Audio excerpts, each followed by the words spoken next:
Welcome back to Hey Kentucky here in Russell Springs, and we are with one of the most favored sons of Russell Springs, the Speaker of the House in Kentucky, Jeff Hoover. Jeff, thank you very much. Thanks, Matt. Appreciate being here. I got to start with what happened in Washington today at the congressional baseball practice.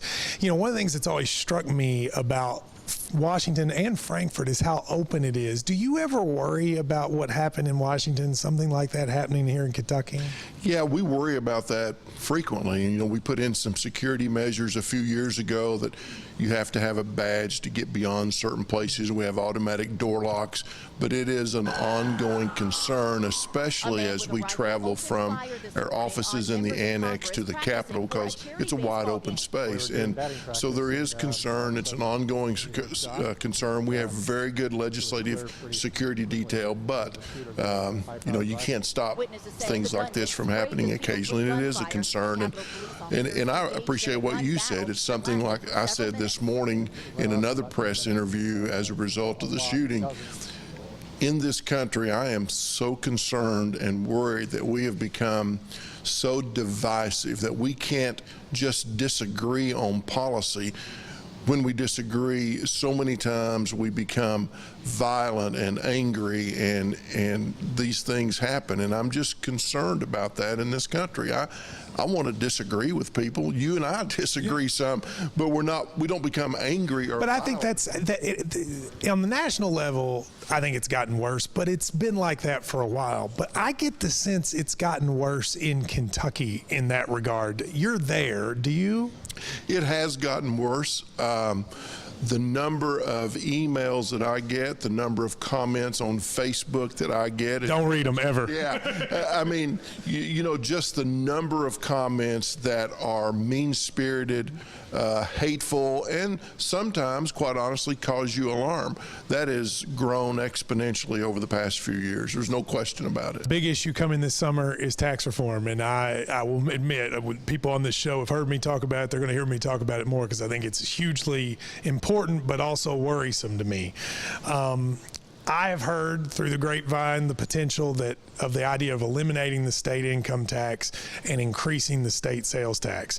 Do you believe that's what's on the table? And if so, is that the kind of thing you would support? Well, you cannot totally eliminate the state income tax and offset that by an increase in the sales tax.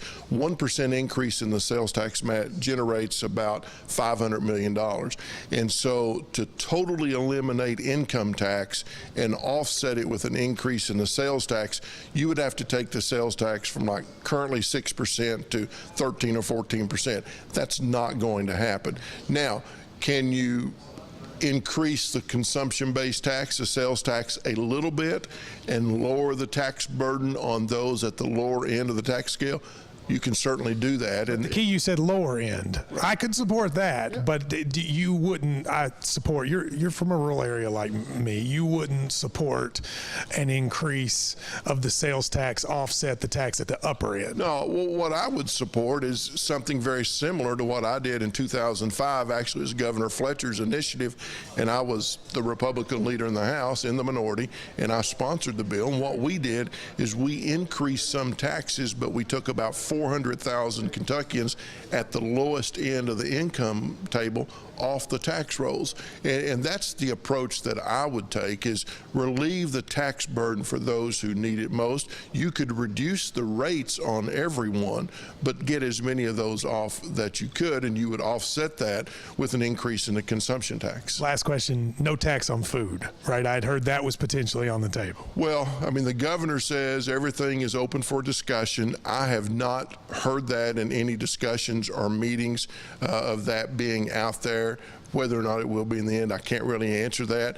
What I'm finding out right now is, you know, we have 400 and some exemptions from the sales tax, and when you start looking at removing those exemptions, you want to make sure you do it in a way that continues to make Kentucky attractive for businesses to locate here, and that's difficult to do. And so the governor said there are no sacred cows, everything's on the table, but I have not heard specifically food mentioned as being subject to tax at any level. And, you know, everyone is saying all of these things to create scare tactics in people.